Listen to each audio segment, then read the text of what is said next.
Hi everyone, Melissa Ullman here, the Creative Chatterbox. So glad to have you with me today.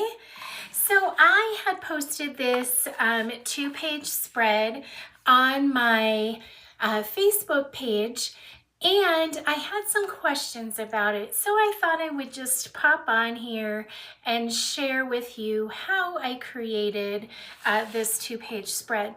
What came to be with this is that this is a collection that does not have any elements to it, like no stickers. No, it's got the alpha stickers, but no element stickers.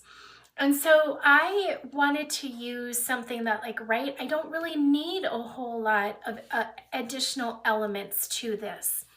So this is a two-page spread, but today I am going to show you just on a single layout, and I am going to use my scraps from excuse me, I'm going to use my scraps from the Sun Soaked collection, and I have a lot of them, and I'm just going to use a white base, and then I will use navy cardstock as kind of the piece that I'm going to use to fill around it. So what I need is roughly 6, 8 or so squares, and you just want them to be, you know, different patterns, etc. So I'm just gonna punch just a handful of, let's see, I think I've got a smaller piece here. And I'm just gonna, like I said, punch just a handful. I've already got that one. Let's see, we'll do this one. And now remember, you've got front and back sides so that you can mix and match and move your patterns around. Let's see, how about this one? Got the other side as well. All right. Let's see, I got a little bit off on that one. Okay, got that one. These are just some tonal, and I am punching way more than what I need because my intent is, while I'm showing you this on a single layout, I am going to go back and create the second side to this. So I've got all of these options, and what I'm going to do is I literally am just going to take and I'm just going to put a little bit on there, but I am going to go and making sure that it's like perpendicular, or because then once you put the pieces around it,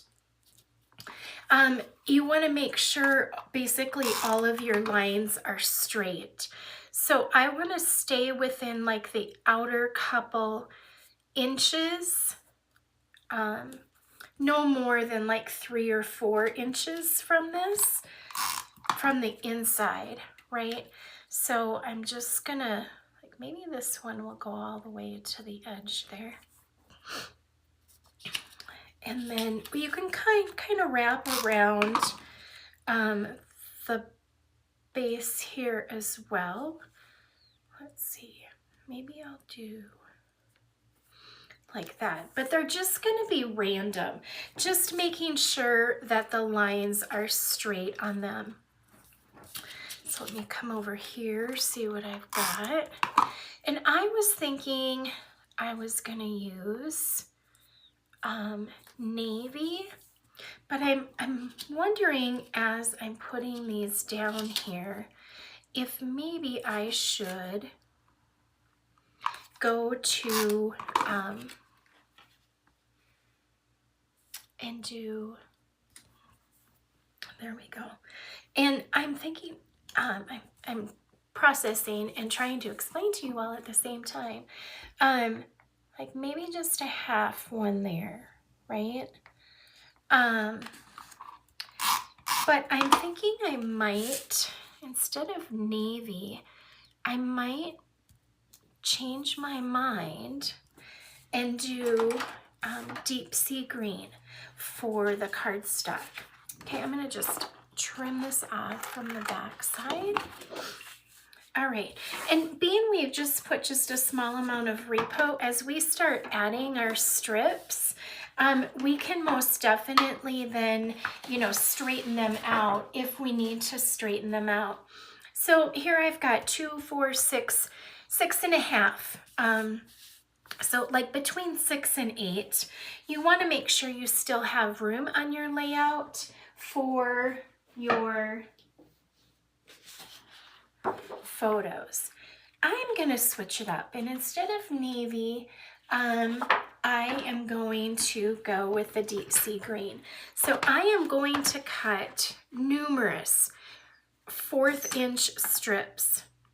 And so I'm just going to, we'll just cut several of them.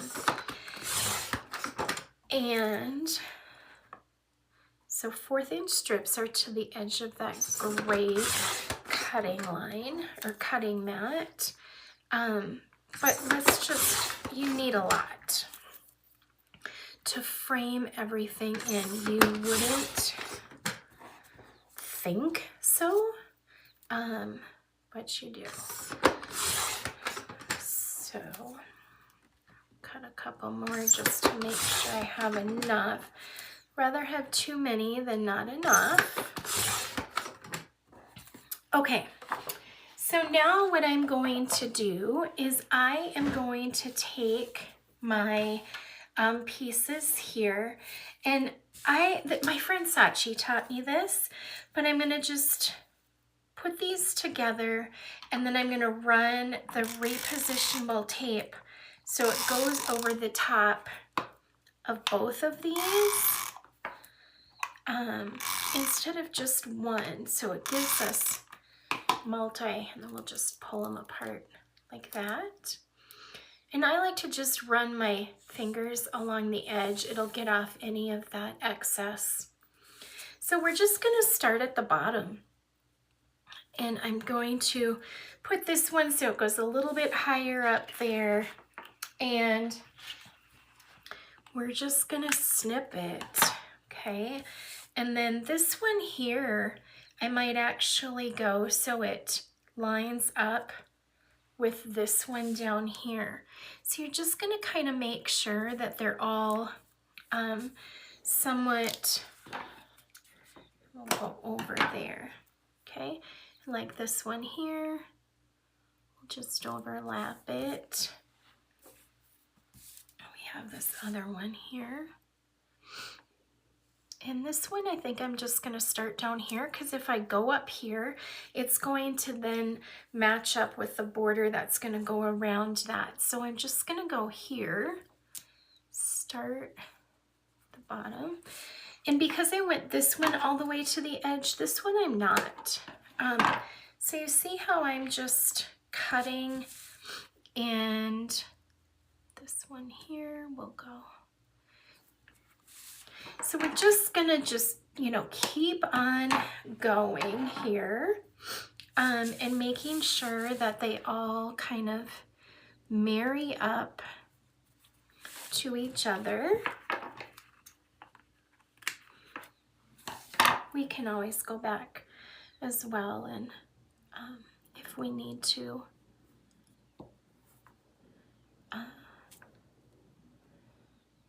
Reposition or round anything out, cut anything back. So then I'll just start with 2 more here. But whatever cardstock color I am using here is what I'm going to cut my mats, my photo mats with, because once you put your photo mats, then it kind of just like makes it all flow together very nicely. So we'll just go like that. Okay.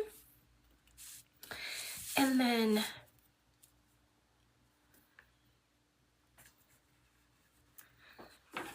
you just want to keep them all interconnected. So here, I'll go to the edge of that previous one. Push that up there for you. Just stop it there. And this one. So there's no exact science, if you will, to this. You just want to keep going.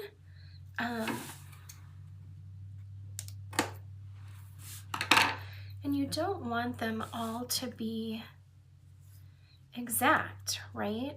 You'll just keep going there. And the other really nice thing, like I was telling you, in using this one will go all the way to that square.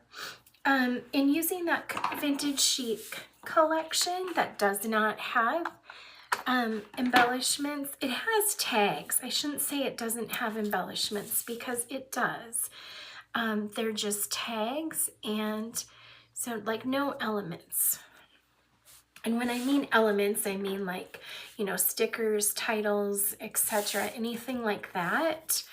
And so it makes it a little bit difficult to use a collection like that. So we sometimes just have to think outside of the box. And there we go. So we'll just get this finished up and then I'll show you how I will add my mats to this.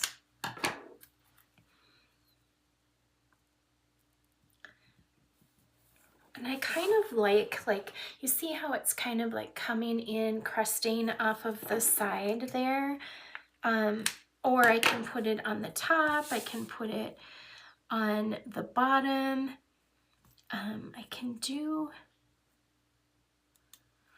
let's see, this one, we'll go a little bit further.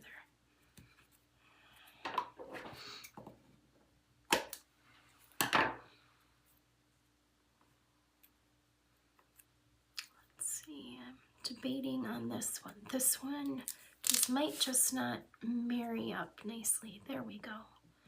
Let me see if I can't somehow. We'll make them all come together at the point there. There we go. All right, and then we have this one left. So you see how quick this can be. Just your square punch and some cardstock strips. So I am going to go, so like I said, it kind of goes around the outer edge.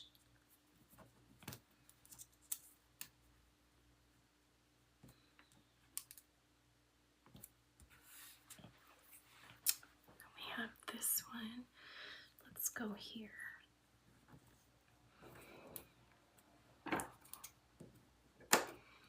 Okay, and then looks like we just have, so I'm just going to do the one here.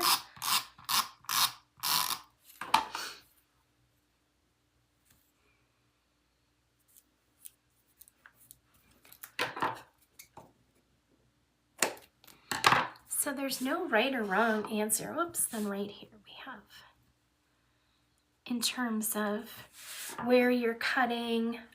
So you see how, what I mean by making sure that your squares are aligned properly, because if they're not, then you're gonna have a bunch of pieces that are strips that are not perpendicular to each other, just a bunch of angled strips.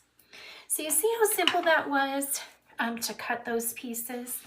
So then I am going to, you can do whatever sizes that you want, but I am going to cut a couple of 4x6s and a 4x4 and play with it and see what we are able to do with it.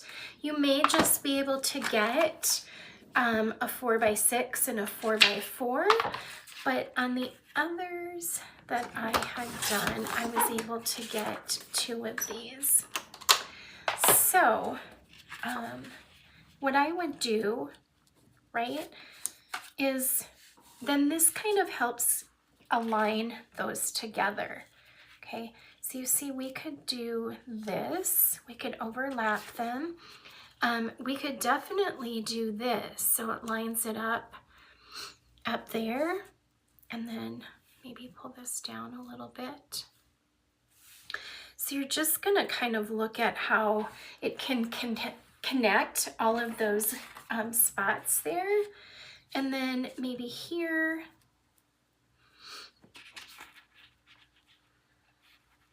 you know, we'll overlap maybe a little bit. There we go.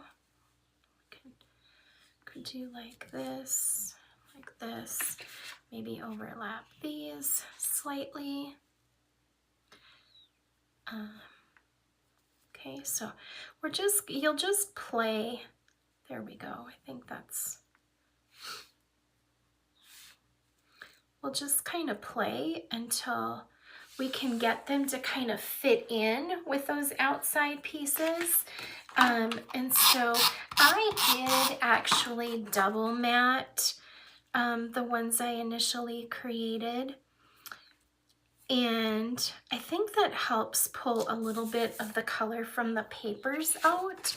So that is completely up to you as to whether or not you would want to do that.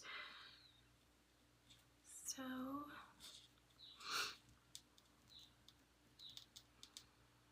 trying to figure out there where if I'm gonna go. Nope. I think I will keep these pretty tight together there. So just kind of take a look at your lines that you have, that you've already got happening, and then just work with those. So this one is kind of, maybe I'll not. There we go. So instead of having these be the same distance out here, I kind of moved it a little bit. It feels a little bit better. But then what I would do is just put a double mat on here. It helps pull out some of these colors, etc. But then very minimal to no embellishments. And you've got a nice base. So again, this is using Sun Soaked. And then this initial one that I did is using Vintage Chic. But just have fun and tag me or send me a copy of or a photo of your project when you are done, so I can see what you have done. So you guys, it's been a ton of fun. I appreciate you stopping by, checking this out. Make sure you like and subscribe and comment on this video. Thanks, you guys. Love and blessings.